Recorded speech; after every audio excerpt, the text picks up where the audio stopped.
It all started when I was in the military, stationed at an Air Force base in Louisiana. For security reasons, I won't reveal the name of the base, but I'm sure many will recognize it when I mention some of the details of this story. The story took place a few years after I was deployed here. I arrived at the base in 2006, and upon my arrival, I, along with many other new recruits, heard many horror stories about the place. There were stories about a man in a top hat who walked along a long, narrow, dark dirt road at the edge of the storage area. There was another story about a madman who was hit by a patrol car and fled into the nearby woods. But my story is related to another story I heard, one that was more haunting than all of them. It was my second night on duty at the base. I was assigned to a pilot who had served there for many years. He told me about a little girl who had come to visit her father while the storage area we were working in was being built. The story goes that the little girl had been playing on the construction structures while her father was working, but unfortunately slipped and fell from a terrifying height, resulting in a tragic death. The story sounded absurd to me at the time, but whatever the truth, it still terrified me.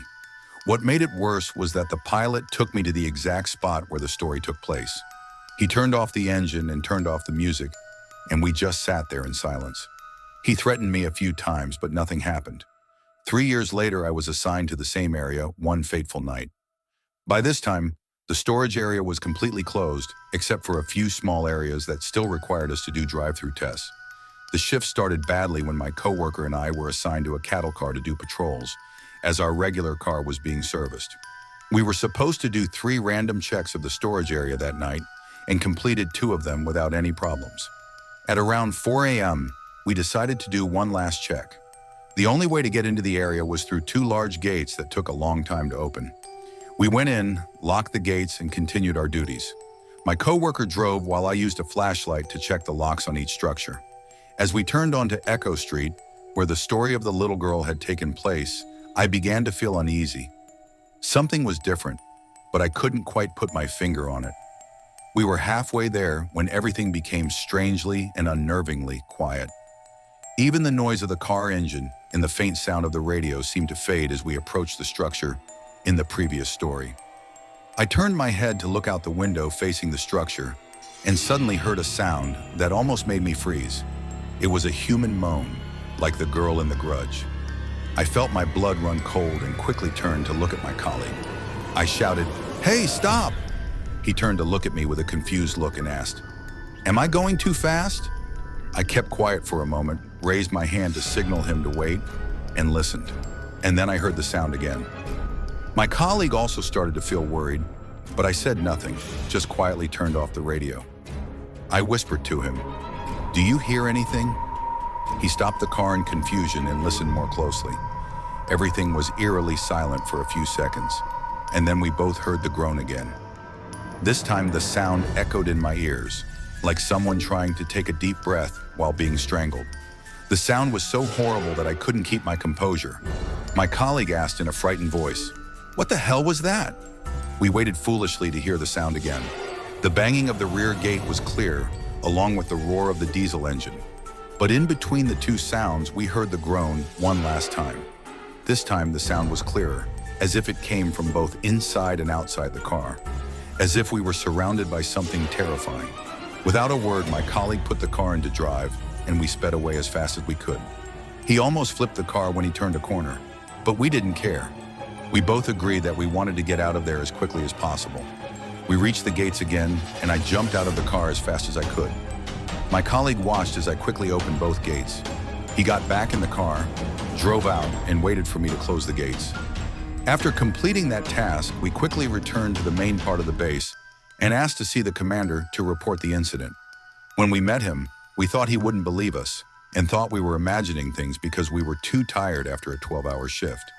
But I still remember him saying, "I believe you guys completely. Actually, I've been through the same thing twice, once in that exact spot and another time in the building behind you." He pointed to our detention building. This story sounds like it was taken from a horror movie with a haunting moan, but it really happened. Every time I tell it, I still feel the fear and shiver. After that, I only went back to the storage area once, but I never went down that path again.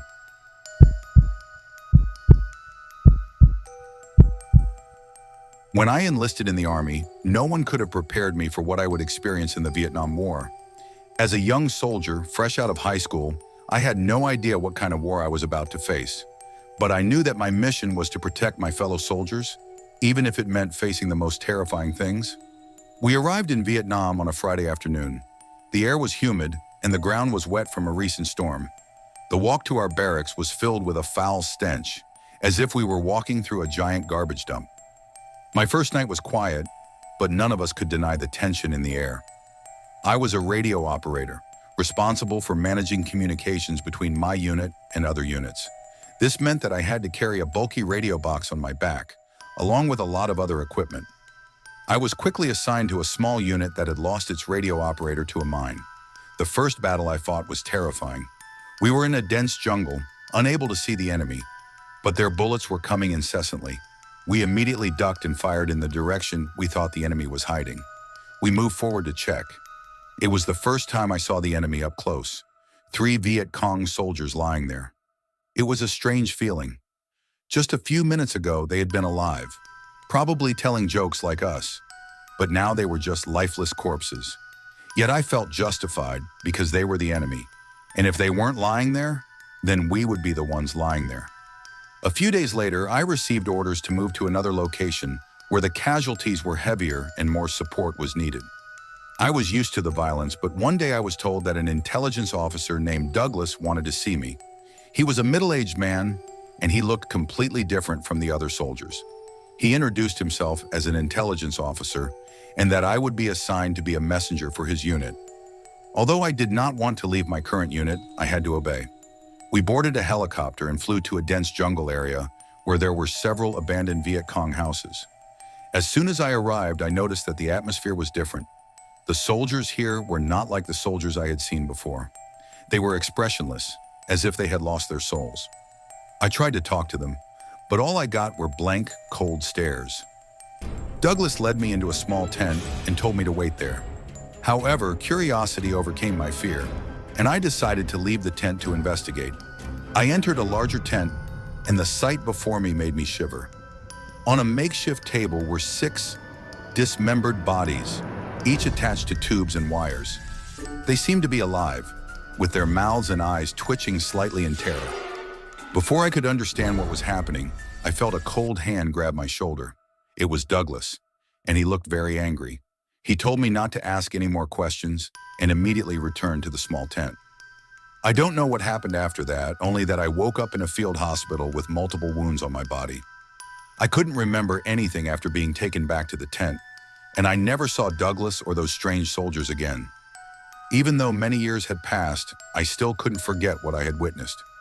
Maybe they were doing some kind of experiment on the Viet Cong soldiers, or maybe it was something much worse. But whatever it was, it left an indelible scar on me.